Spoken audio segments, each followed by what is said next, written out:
नमस्कार दोस्तों, मैं हूं अशोक कुमार और स्वागत है आपका इस नए वीडियो में, जहां हम समझेंगे पारिस्थितिकी तंत्र के बारे में। यह वीडियो हमें जीवन के उन अनदेखे धागों की यात्रा पर ले जाएगा जो हमारे चारों ओर के वातावरण को संतुलित बनाए रखते हैं। तो चलिए, बिना समय गंवाए शुरू करते हैं। पारिस्थितिक तंत्र क्या है? पारिस्थितिक तंत्र एक जटिल प्राकृतिक इकाई है जिसमें जीवित और अजीवित घटक एक साथ काम करते हैं। यह जीवित प्राणियों और उनके भौतिक पर्यावरण के बीच अंतःक्रिया का एक अध्ययन है। पारिस्थितिक तंत्र में जीवित प्राणी, जैव घटक और अजीवित घटक, अजैव घटक एक दूसरे पर निर्भर होते हैं और एक संतुलित पारिस्थितिक प्रणाली बनाते हैं। पारिस्थितिक तंत्र के घटक। पारिस्थितिक तंत्र के दो मुख्य घटक हैं। जैविक घटक। जैविक घटक जीवित प्राणियों से मिलते हैं। ये घटक निम्नलिखित हैं।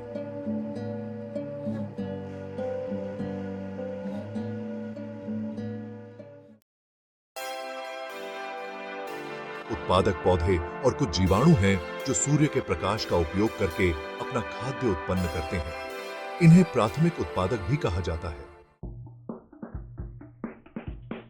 उपभोक्ता वे जीव हैं जो अन्य जीवित प्राणियों का उपयोग अपना खाद्य प्राप्त करने के लिए करते हैं। उपभोक्ताओं को 3 श्रेणियों में बांटा जा सकता है। पशु उपभोक्ता जो पौधों का उपयोग करते हैं, शिकारी उपभोक्ता जो अन्य जानवरों का शिकार करते हैं, और सड़ाव उपभोक्ता जो मृत और सड़ते पदार्थों का उपयोग करते हैं।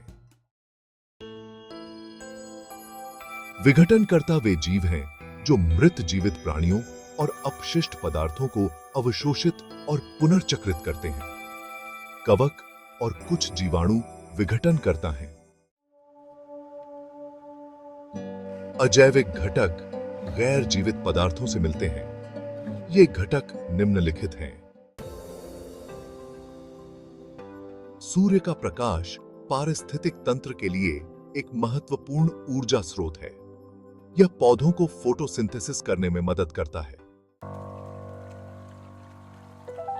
पानी एक महत्वपूर्ण अजैविक घटक है। यह जीवित प्राणियों के लिए आवश्यक है और पारिस्थितिक तंत्र में कई महत्वपूर्ण कार्य करता है।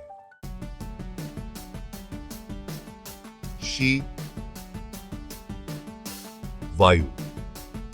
वायु एक अन्य महत्वपूर्ण अजैविक घटक है। यह जीवित प्राणियों के लिए आवश्यक ऑक्सीजन और कार्बन डाइऑक्साइड प्रदान करती है। बायसर खनिज। खनिज पौधों और जानवरों के लिए आवश्यक पोषक तत्व प्रदान करते हैं। उदाहरण के लिए नाइट्रोजन और फास्फोरस। है तापमान। तापमान एक महत्वपूर्ण अजैविक घटक है जो जीवित प्राणियों के लिए उपयुक्त जीवन शर्तें बनाता है। पारिस्थितिक तंत्र के प्रकार।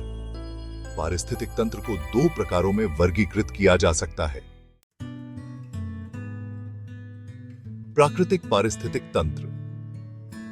प्राकृतिक पारिस्थितिक तंत्र वे हैं जो मानव हस्तक्षेप के बिना विकसित होते हैं। उदाहरण में शामिल हैं वन पारिस्थितिक तंत्र, झील पारिस्थितिक तंत्र, नदी पारिस्थितिक तंत्र और मरुस्थल पारिस्थितिक तंत्र। मानव निर्मित पारिस्थितिक तंत्र वे हैं जिन्हें मानव द्वारा बनाया गया है। उदाहरण में शामिल हैं कृषि पारिस्थितिक तंत्र, शहरी पारिस्थितिक तंत्र और औद्योगिक पारिस्थितिक तंत्र। पारिस्थितिक तंत्र के कार्य।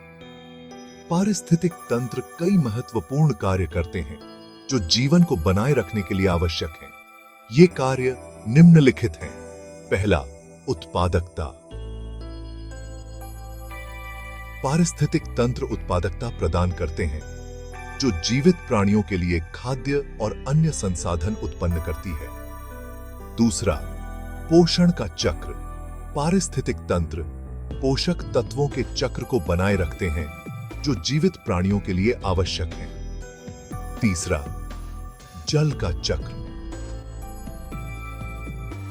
पारिस्थितिक तंत्र जल चक्र को बनाए रखते हैं, जो पानी को वर्षा, भूजल और सतही जल के रूप में पुनर्चक्रित करता है। चौथा, जैव विविधता। पारिस्थितिक तंत्र जैव विविधता को बनाए रखते हैं, जो जीवन की विविधता को बढ़ावा देता है। और पांचवां, कार्बन चक्र जैव पारिस्थितिक तंत्र कार्बन चक्र को बनाए रखते हैं, जो कार्बन डाइऑक्साइड को वायुमंडल से हटाकर और ऑक्सीजन को उत्पन्न करके जीवित प्राणियों के लिए आवश्यक वायुमंडलीय संतुलन बनाए रखते हैं। पारिस्थितिक तंत्र पर मानव प्रभाव। मानव गतिविधियां पारिस्थितिक तंत्र पर कई प्रभाव डालती हैं। कुछ प्रमुख प्रभाव निम्नलिखित हैं। पहला, जंगलों का कटाव की बात की। वनों का कटाव पारिस्थितिक तंत्र को नुकसान पहुंचाता है और जैव विविधता को कम करता है। दूसरा, प्रदूषण वायु, जल और मृदा प्रदूषण पारिस्थितिक तंत्र को नुकसान पहुंचाते हैं और जीवित प्राणियों के स्वास्थ्य को प्रभावित करते हैं। तीसरा, जलवायु परिवर्तन। मानव गतिविधियों से होने वाले ग्रीन हाउस गैसों के उत्सर्जन से जलवायु परिवर्तन हो रहा है, जो पारिस्थितिक तंत्र को नुकसान पहुंचा रहा है। चौथा, अतिशोषण। कुछ जीवित प्राणियों का अतिशोषण उनकी आबादी को कम कर रहा है और उन्हें विलुप्त होने का खतरा है। और पांचवां, आवास का नुकसान। मानव गतिविधियों से जीवित प्राणियों के आवास को नुकसान पहुंच रहा है। पारिस्थितिक तंत्र के संरक्षण के लिए हमें पर्यावरण के प्रति जागरूक होना चाहिए और प्रकृति के साथ संतुलित रहना चाहिए। हमें प्रदूषण को कम करने, वनों को बचाने, जैव विविधता को बढ़ावा देने और संसाधनों का संरक्षण करने के लिए प्रयास करने चाहिए। यह सुनिश्चित करना महत्वपूर्ण है कि हम अपने भविष्य के लिए एक स्वस्थ पर्यावरण छोड़ें।